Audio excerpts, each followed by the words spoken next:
Is Mitt Romney's campaign in trouble? The president would like you to think so. The pollsters and the poll spinsters would like you to believe it.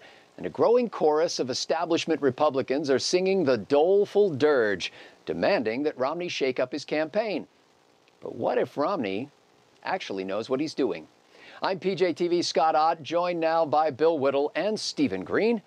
Well, men, if you believe what you read and watch, you'd think that Mitt Romney is trailing by roughly 107 points after the conventions, and that his campaign is so hopelessly broken it can't possibly recover. CBS reporter Scott Pelley actually reminded Romney that he has a reputation as a turnaround artist, and then asked this question.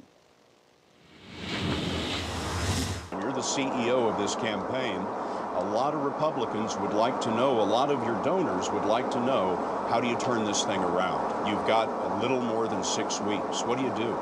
Well, it doesn't need a turnaround. We got a campaign which is tied with the incumbent president of the United States.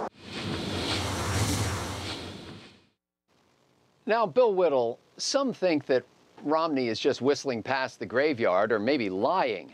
What do you think of his assessment of the state of affairs of his campaign right now? Well, first of all, I'd like to comment on that 60 Minutes things, because it sounds like, whether through osmosis or not, Mitt Romney's been paying attention to our late departed friend Andrew Breitbart. The dog whistle in that, the no-win framing of that question. When did you stop beating your wife, Mr. Romney? Are you going to turn this campaign around, or are you going to let it continue to go on into utter failure and just go ahead and concede it now? He should have just rolled down the window on the airplane and chucked that man right overboard and let him fall where he may. And he's rich enough to pay whatever damages for whatever car that guy may have landed on. Honestly, just think about the nerve of that, the audacity. Mitt Romney is right. He is, by polls that are weighted overwhelmingly towards the Democrats, he is in a dead heat with the sitting incumbent president of the United States. Ronald Reagan was down by 7 or 8 points all the way through October to Jimmy Carter, whom he demolished. So let me just say what Steve Cruiser said on one of these things. This is voter suppression on the part of the mainstream media. They are putting a wall out there to say the election is over, Obama's already won. No sense in coming out, certainly no sense in writing a check. And Bill's right, by the way, the only poll that really mattered back then, we didn't have all the kind of polling that we have now back in 1980, but the Gallup poll had Reagan down by 8 among registered voters and down by 3 among likely voters a week before the election, and Reagan won by 10. So there's quite a swing there. Steve, Dick Morris and others argue that almost all of the polls today are wrong because they oversample Democrats, they focus on registered rather than likely voters, and they assume that the turnout will mirror 2008, the Obama ascension year, rather than 2004 or something in between. But if Mitt Romney is anything, he's a data-crunching machine when it comes to strategy. What does he know that the pundits and pollsters don't know or don't want us to know? Well, you can't really sell yourself as a data-crunching machine as a candidate that might help you run a good campaign, and I think he's running a competent campaign. The problem is, I'm glad Bill mentioned Jimmy Carter. We're up against Jimmy Carter 2 here, and so we're expecting to find Ronald Reagan running up against him. Mitt Romney is not Ronald Reagan. Look, I just blogged about this earlier today at Vodka Pundit. Reagan went through a years-long process, and if you read the book of his collected letters, you know what a rigorous intellectual process this was, moving from Hollywood left to hard conservative right. And he internalized this process, which is why it was so easy for him to sell conservatives to everybody else, or sell conservatism to everybody else, because he had gone through the process. He knew deep in his soul what it was and what it meant. That's not Mitt Romney. Mitt Romney was raised to be a decent, hardworking Mormon fellow, and he is still a decent, hardworking Mormon fellow. That is how he should sell himself to the electorate. That is, I think, how he's selling himself to the electorate. It's not flashy. It's not this huge sunny thing that Reagan had, but he's not Reagan. He's Romney, and if I could paraphrase, let's let Romney be Romney. That Reagan in his own handbook, by the way, is in my Kindle about 2/3 read through, and it's a terrific daily devotional for conservatives.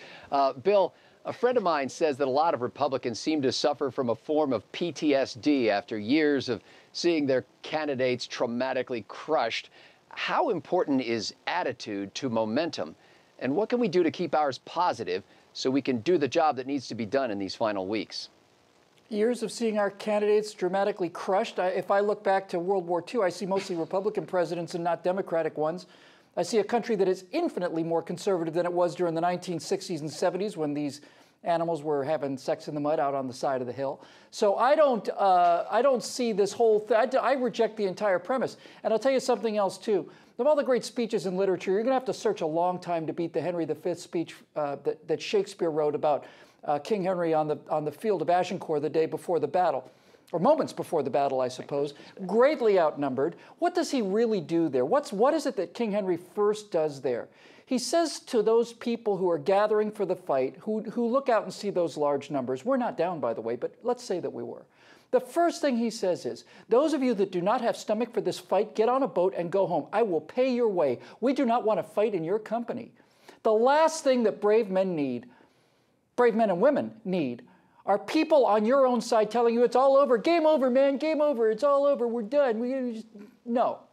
Go away. If you can't be quiet, then go away. If you don't have the strength for this fight and the stomach for this fight, then go home and we will pay your passage. Leave us alone. The victory will be that much greater without you and that much more likely without you. The trains and boats are loading in 5 minutes. Steve, Mitt Romney was one of the pioneer politicians in the use of micro-targeting, which is matching the message to the individual voter. Now, we professional pundits, however, tend to focus on the megatrends, the big gaffes, the 24/7 media regurgitation cycle. How can our viewers read between the lines of the media narrative, or should they simply ignore it? Oh, wow. You know, I'm thinking of Firefly right now, or well, Serenity, the movie, the can't stop the signal, because once the information is out there, it's out there. You can't put the genie back in the bottle. The trouble is getting it out there when the other side owns most of the airwaves, and they set the narrative. So, Scott, you don't ignore the narrative. You fight the narrative. You punch it right in the mouth. Boy, did I clean that up from what I wanted to say. You get all Breitbart on the narrative. And that's not just your job or Bill's job or my job. That's everybody's job. So get out there, go, be Breitbart, start the signal. The story in USA Today on October 16th, 2002, said Mitt Romney's campaign for governor of Massachusetts, despite tremendous potential, was headed for failure. Thanks to a series of gaffes and miscues, Romney was down 6 to 12 points in the polls just 3 weeks before the election. By the final week, however, the race was a dead heat. Romney won by 5. Forgive me for being painfully rational here, but consider this. By all accounts, Romney is an impeccably honest man. By all accounts, Romney is a data-driven decision-maker and a devotee of micro-targeting. Everyone knows Romney is a careful planner and a skilled executor of plans who runs a tightly disciplined operation. Romney's track record trumps anything I've seen from the pundits and pollsters whose collective accomplishments and integrity could almost fill a shot glass. Romney says his campaign doesn't need a turnaround. I trust Romney. So let's work and give today as if we plan to laugh and weep and sing and dance on the night of November 6th.